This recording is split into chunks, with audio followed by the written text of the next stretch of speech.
কলকাতার নিউ মার্কেটের কাছে বিজেপির বিজয় মিছিল থেকে বুলডোজার দিয়ে মাংসের দোকান ভেঙে দেওয়ার অভিযোগ উঠেছে। ঘটনাটির একটি ভিডিও সোশ্যাল মিডিয়ায় পোস্ট করেছেন তৃণমূল কংগ্রেসের রাজ্যসভার সাংসদ ডেরেক ওব্রায়েন।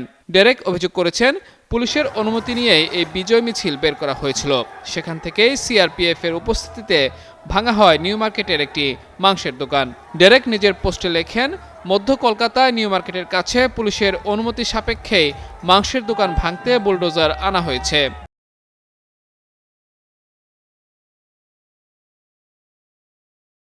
জয়ের উদযাপন হিসেবেই তা করা হয়েছে। পুলিশ কাছেই দাঁড়িয়েছিল। তবে ডেরেকের অভিযোগ উড়িয়ে দিয়েছে পুলিশ। জানিয়েছে, বিজয় মিছিলে বুলডোজার নিয়ে যাওয়ার কোনো অনুমতি দেওয়া হয়নি, তাই বিষয়টি খতিয়ে দেখা হবে। এক্ষেত্রে অভিযুক্তদের বিরুদ্ধে আইনানুগ ব্যবস্থা নেওয়া হবে বলেও জানিয়েছে পুলিশ। এদিকে ভোট পরবর্তী সহিংসতায় বিজেপি এবং তৃণমূলের কয়েকজনের মৃত্যুর খবর পাওয়া গেছে। হাওড়া, বেলেঘাট, নানুর এবং নিউ টাউনে এসব প্রাণহানির ঘটনা ঘটে। একই সঙ্গে বহু জায়গায় তৃণমূলের পার্টি অফিসে হামলা হয়েছে।